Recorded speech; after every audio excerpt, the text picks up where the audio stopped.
आपका challenge India नहीं है, आपका चैलेंज लौंडा लपाड़ा है। जो बिल्कुल सही कहा तरार साहब, इनका जिहादी लौंडा लपाड़ा बीच मैदान में घुसकर आतंकवादी की फोटो दिखा रहा था। अमेरिका को इस वक्त सारे इंडियन चला रहे हैं। आज वो इंडियन एक मिनट के लिए सोचे वो कह जी असं घर चले असं वापस इंडिया जा रहे हैं, इन्हों का की बनेगा? एक दिन नहीं निकाल पाएंगे उनके। सिक्योरिटी से परेशान है, आपकी सिक्योरिटी कंप्रोमाइज हो गई है। वो आपका रिजवी साहब का जियाला जो है तस्वीर उठा के तो क्रिकेट में घुस गया, आपने सुन ली ना बात? और क्रिकेट टीम में वो देखे वो तो टीएलपी का बंदा अंदर घुस गया मैच के, वो कादरी साहब की तस्वीरें निकाल है। तो चीमा साहब ऐसा ही होता है जब आपको पता ही ना हो कि हम कहां जा रहे हैं, हमने क्या डिलीवर करना है, हमारी कमिटमेंट क्या है। 30 साल के बाद ये टीमें आई हैं, you don't take it.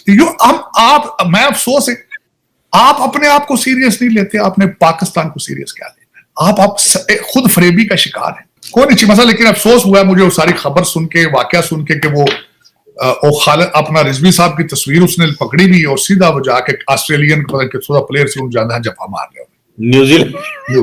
New Zealand के प्लेयर को जफा मार लिया उसने तार साहब। मिलिटेंट पार्टी बैंड रही है पाकिस्तान में अभी, चलो इलेक्शन लड़ी। तार साहब ये डेमोक्रेट ये जो आप अमेरिकी है, ये पुतिन के क्यों फैन है? ट्रम्प भी पुतिन का फैन है, आप भी पुतिन के फैन है। मैं बता दूं, आप मोदी साहब की मिसाल ले लें, कोई प्लाट उनका आपको नजर आता है? कोई आप लंदन में उनका कोई प्लाट है या उनके कोई 2 फ्लैट है वहां पे, या उनका कोई प्रोग्राम है कि वो रिटायर होकर लंदन या अमेरिका में सेटल होंगे? पुतिन का प्रोग्राम आपने सुना है? जो कुछ भी बड़ी बड़ी एलिगेशन उस पर को आपने सुना है कि उसका टारगेट के उसने कुछ 2 प्लाजे दुबई में बना लिए? तो चीमा साहब दर हकीकत he is a strong man, he delivers. और इस सारी चीजों के अंदर मैंने कल परसों पूरी इसका आर्टिकल एक पढ़ा है कि किस तरीके से इसने हर जंग को किस तरह कैलकुलेट करके आगे चला। हमारे जर्नैल कहते थे की वॉट लास्ट अ वीक,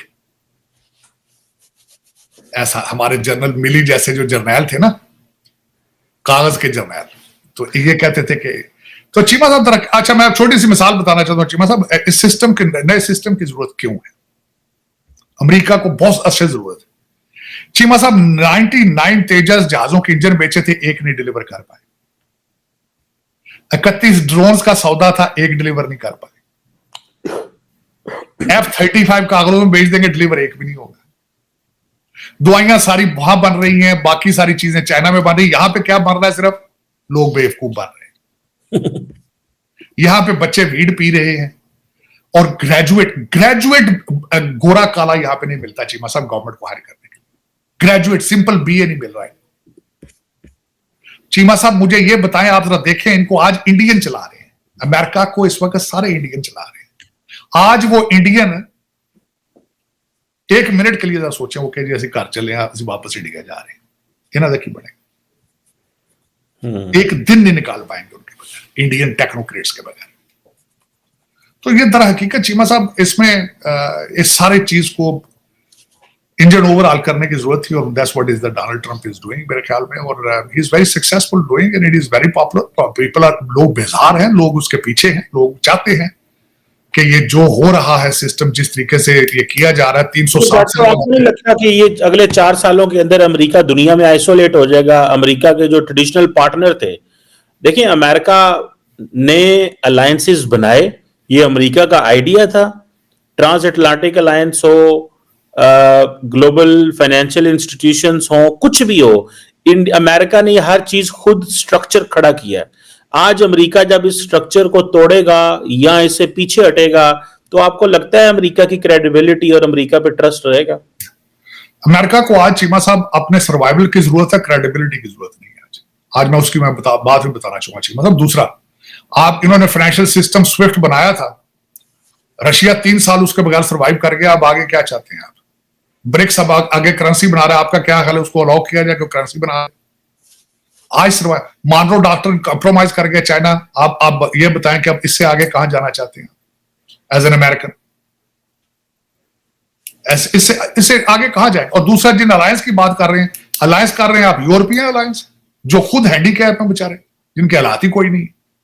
छोटे छोटे कंट्री हैं, एक दूसरे के तो सर्वाइव करने ना वो डिफेंड करने के काबिल है। दूसरा, उन्होंने किया क्या? उनके इमिग्रेशन देख लें हालात, उनके अंदर जो इस वक्त रेडिकलाइजेशन उनके घरों में शुरू हो चुकी है। फ्रांस की हालत देखिए आपने, वहां पे क्या हालत। पेरिस इज डर्टीएस्ट प्लेस इस वक्त अगर देखा जाए तो। यूके में देखें, मैंने आपको बताया था, मैं बड़ा दुख हुआ, मैं जब भी लंदन जाता हूं यूके, एक हाजी साहब अगे के होंगे, पीछे 4 टोपी बुरके, पीछे 4 बुरके पा के मार्च बच गया फिर पाकिस्तान, और सारे के सारे फैल फिर मोस्ट ऑफ, और इंटीग्रेशन करनी ही नहीं है। ऐसी इमिग्रेशन पॉलिसीज की गई हैं वहां पे, यूरोप में ऐसा किया, इंटीग्रेट तो किए नहीं उन्होंने। आज बल्कि सबसे बड़ी बात है, डोनाल्ड ट्रंप साहब ने आज आपका वो जो गोल्ड कार्ड इंट्रोड्यूस कराया $5 मिलियन वाला, देखे ना, जो बंदा $5 मिलियन दे के आएगा, एक तो वैल्यू करेगा अपने कार्ड की, दूसरा उसके पास या तालीम होगी या पैसा होगा, वर्सेस ओबामा का जो यहाँ पे 2.3 मिलियन जो मंगाए क्रिमिनल। सोच की बात, डोनाल्ड ट्रंप ने अभी तक सिर्फ 2 चीजें ऑफर की। उन्होंने कहा जो स्टूडेंट आएगा यहां पढ़ेगा हम उसको ग्रीन कार्ड देंगे। आज दूसरा उन्होंने कहा गोल्ड कार्ड देंगे जो $5 मिलियन लेकर आएगा। और दूसरा, चीमा साहब आप बात करें ना आइसोलेशन, जब इन्होंने यूएस एड बंद की थी, मुझे थोड़ी फिक्र थी कि इस गैप को शायद चाइना फिल करे, वो इन लोगों को पैसे वो दे के आगे आ जाए, दूसरे आ जाए। लेकिन मेरे ख्याल में इस वक्त बल्कि डोनाल्ड ट्रंप साहब ने गोल्ड वीजा जब इंट्रोड्यूस कराया 5 मिलियन के हिसाब से, उन्होंने कहा हम इतने ट्रिलियन इस पे पैसे इकट्ठे करेंगे और हमारे डेफिसिट इस वक्त कितना है, उन्होंने उसको आप दैट्स व्हाट इज बनेगा। तो आइसोलेशन चीमा साहब दर हकीकत जो कंट्रीज जिनकी आप बात कर रहे हैं, टूटे फूटे बेकार किस्म के कागजी कंट्रीज, इनके अलायंस की जरूरत भी क्या है किसी को अगर देखा। असल लेकिन आप $5 मिलियन इकट्ठे करके आपको लगता है आप मेक अमेरिका ग्रेट अगेन कर लेंगे? क्योंकि देखें असल चीज है जो चाइना कर रहा है। देखें चाइना मैन्युफैक्चरिंग कर रहा है, फोकस आपका या तो हो आप मैन्युफैक्चरिंग, अमेरिका कर नहीं सकता, कॉस्ट ऑफ प्रोडक्शन आपकी बड़ी हाई है। आप $5 मिलियन करके दुनिया से कितने बंदे ले लेंगे? 5,000 बंदा ले लेंगे, मैं मिसाल देने लगा, 4,000 ले लेंगे, 10,000 बंदा आ जाएगा। इतनी आने और कितने $5 मिलियन बंदा $5 मिलियन देकर आएगा, उसने यहाँ खाना खाने तो नहीं आना ना। उसके पास, जिसके पास 5 मिलियन होना, उसके पास 10 मिलियन और भी होगा जिससे वो यहाँ कारोबार करेगा आके। और दूसरा मुझे बताया, वर्सेस ये सारे क्रिमिनल बुला के यहाँ पे जो सारे डंकर आए हैं, सारे डंकियां ला के, मुझे ये बताया ना, अगर वो नहीं बुलाते थे जेडे सारे किश्तियां डुबदे ने पाया, तो की ख्याल है टेक्नोक्रेट ने। अरे दरअसल एक पर्सनल सवाल पूछना चाहता हूं। मैं अमेरिका में रहा हूं, आपके ऑफिस भी गया हूं, घर भी गया हूं, सारा वो मैंने देखा था वहां पे जितने काम ये घास काटने वाले थे वो स्पेनिश और ये इस तरह के लोग होते थे। अगर इनको निकालते जाएंगे, मैंने देखे हैं वो बहुत सारे वो होते हैं, अगर आप इनको निकाल देंगे फॉर एग्जाम्पल, तो आपको लेबर कहां से मिलेगी?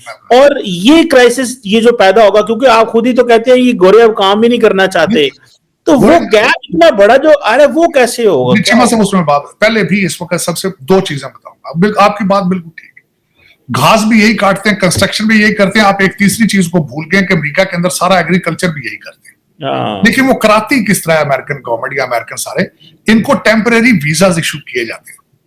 ओके।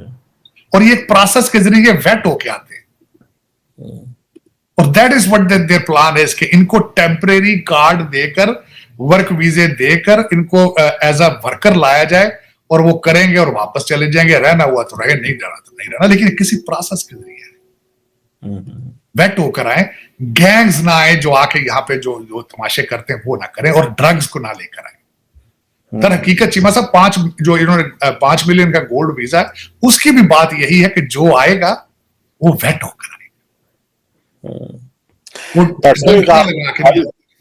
आखिरी सवाल था साहब, अमेरिकी सदर ने $400 मिलियन पाकिस्तान के F-16 प्रोग्राम के लिए दे दिया है, उसको कैसे देखते हैं? इसका मतलब है पाकिस्तान अमेरिका की लाइन बड़ी सेट है, इस पे क्या कहेंगे? मैं चीमा साहब इस पे 2 चीजें बताऊंगा।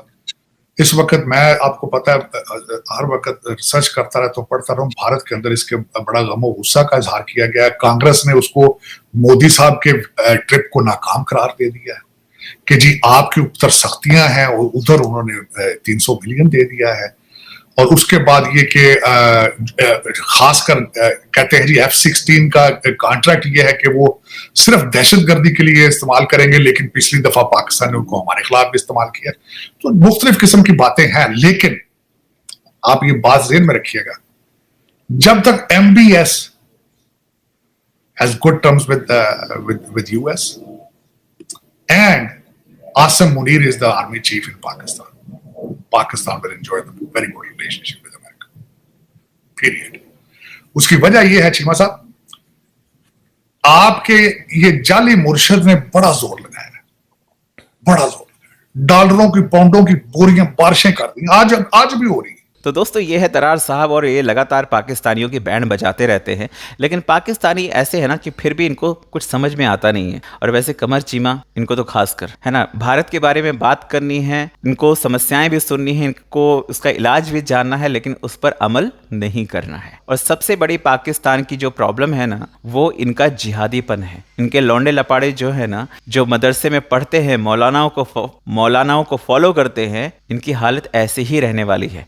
अभी आप देखिए ना क्रिकेट में इनका क्या हाल हो रहा है। इनका मौलाना रिजवान है, वो सारे प्लेयरों को बुलाकर नमाज पढ़वाता है, उनको क्रिकेट में प्रैक्टिस नहीं करवाएगा, उनको नमाज पढ़वाएगा। तो आप देख लो इनकी हालत क्या हो रही है। तो पाकिस्तान की असल समस्या ही यही है भाई, बीच मैदान में वो पोस्टर लेकर आने की जरूरत क्या थी। और सबसे बड़ी चीज जो क्वेश्चन मार्क है वो ये है कि वो बंदा अंदर आया कैसे। परिंदा भी पर नहीं मार सकता है, देख लीजिए ना क्या हो गया। भारतीय टीम अच्छा हुआ नहीं गई, अगर भारतीय टीम गई होती तो कोई ऐसा ही जिहादी आतंकी आकर रिमोट का बटन अपने साथ में लेकर आता और दबा देता, और कुछ भी हो सकता था। तो पाकिस्तानियों सुधर जाओ, तुम्हारे भले के लिए ही तरार साहब अपना गला फाड़ते हैं, अपनी एनर्जी वेस्ट करते हैं, कम से कम सुधर जाओ। लेकिन नहीं सुधर सकते। इनका जो प्रधानमंत्री है शहबाज, गला फाड़ फाड़ कर चिल्लाता है हम भारत को पीछे छोड़ देंगे, हम ये कर देंगे, वो कर देंगे, और खुद कटोरा लेकर अपने से छोटी अर्थव्यवस्था के देश के पास पहुंच जाता है भीख मांगने के लिए। क्योंकि टर्की और चाइना जैसे बिरादर मुल्क ने इनका साथ छोड़ दिया है, सऊदी अरब ने तो बहुत पहले ही इनका साथ छोड़ दिया है, तो भीख मांगने के लिए न जाने कहां कहां पहुंच जाते हैं। तरार साहब एक दिन वो भी आएगा जब आप खुद हाथ ऊपर करके खड़े हो जाओगे कि बस जितना बोलना था मैंने बोल दिया, इसके बाद मैं नहीं बोल सकता है।